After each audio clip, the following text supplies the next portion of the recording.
government. I'm saying there's evil people team up together to take over governments, and they always use tribalism and religion to manipulate their own subgroup who will fight and die for them, whether it's Arabs or Jews or Israelis or anybody, when in the end, the greatest abuses are meted out. I mean, Hitler at the end of the war said, I hate the German people and they deserve to die. They're not good, and I'm glad they're dying. And go ahead and, when he's in the bunker, flood the underground subway system, flood the underground tunnels that everybody's in, kill them all, they deserve to die. I mean, that's what I'm saying. This is sophisticated.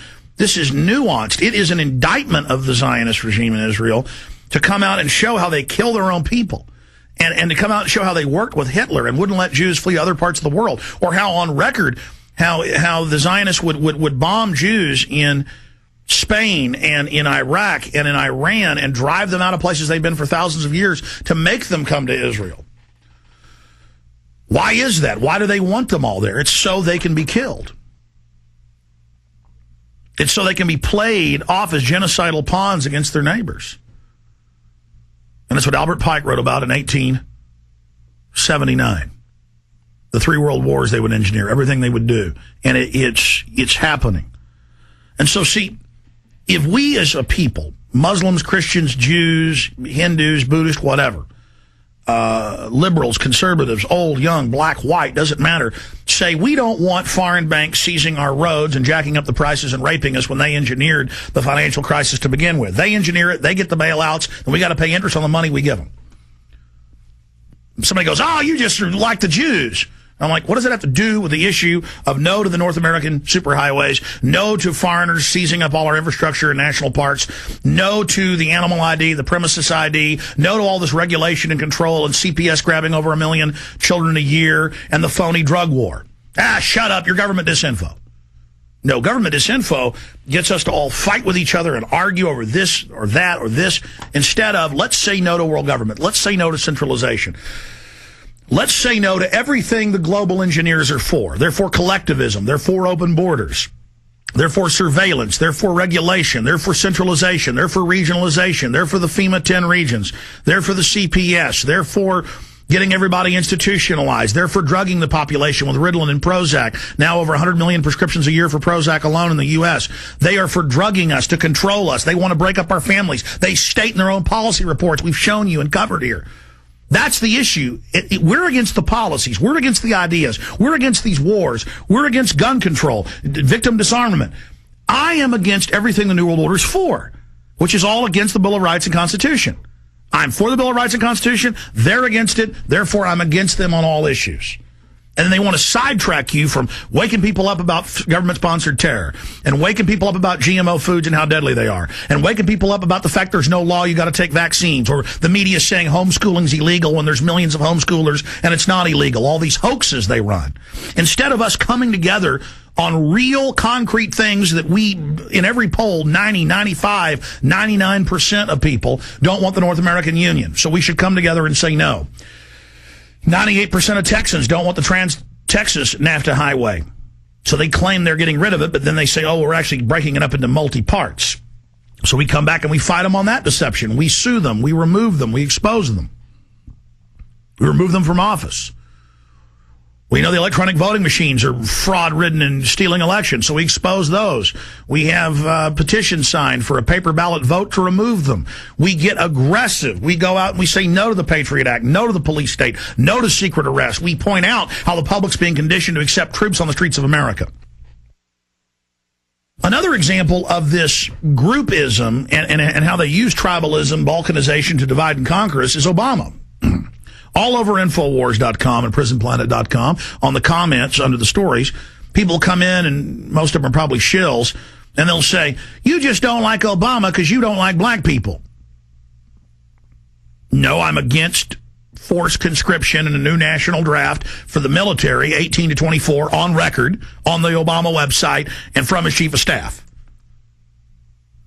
No, I am against open borders because the globalists are for it. And then we can go through the reasons. Deindustrialization, bankrupting the states, welfare systems and medical systems so the feds have to come in. Again, they wreck everything so they can then come in as the saviors. That's the system they use over and over again. It's just so utterly mindless what's going on. You know, all the liberals want to prove that they like black people and aren't racist because they have all this guilt the media's taught them. And so then they all pile on and go, I don't care what Obama says or does. I love him because I've proven I voted for him and I'm proven that I'm not racist.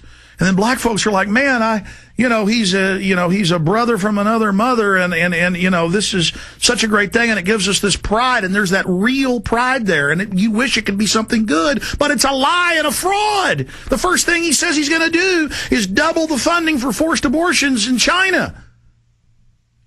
And that's not Alex Jones. The Huffington Post, of all places, came out with an article 2 weeks ago and admitted eugenics and admitted the UN's doing. And meanwhile, Pat Robertson saying China's forced abortions and infanticide is what they've got to do. And then you got the liberals over here saying it's bad.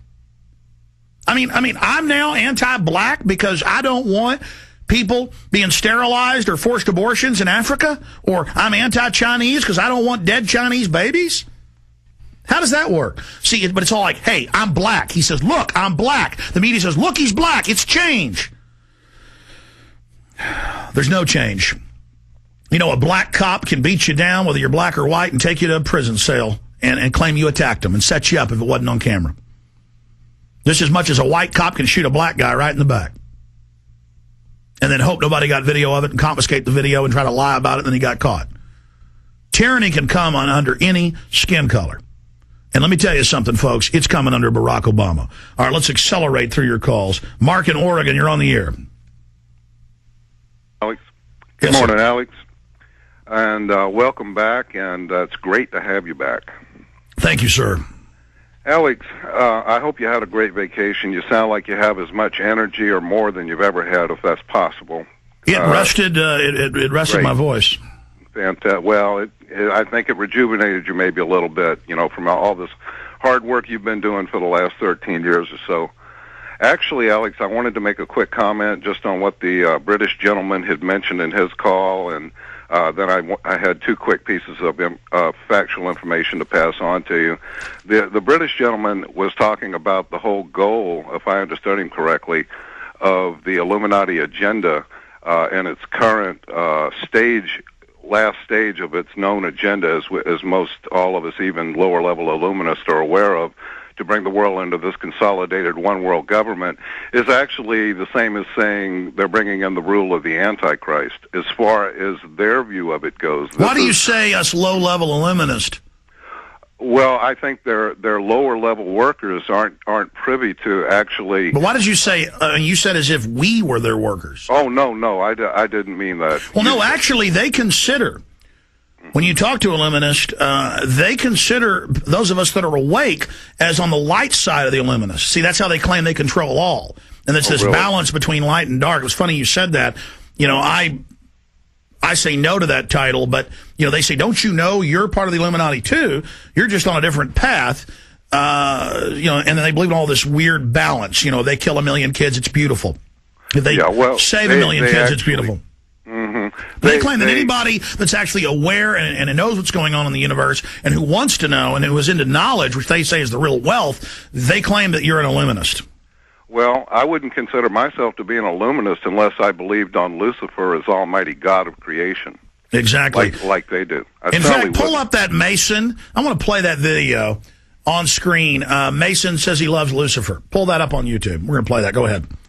But it certainly does give, I think, a very accurate picture of what the end or the goal of the end game stage here is, and that is to bring in the Antichrist, to put it in the most succinct word formation possible. And any way you cut it, even if you're an atheist, it doesn't matter. The world leaders believe in the Kabbalah, the Babylon Mithra religions, the occult, Luciferianism. That's their main religion. It's on record. They're on record. And then they are manifesting it. So even if you don't believe it's really real, they are manifesting it and making it real through their actions. I appreciate your call. Mr. X in Texas, thanks for holding. Hello? Yes, go ahead. If I could just have a couple minutes of your time. Thank you for having me. I know I sound young. I'm 26. I'm risking my life coming forward. I was given the CIA operative codename Mastermind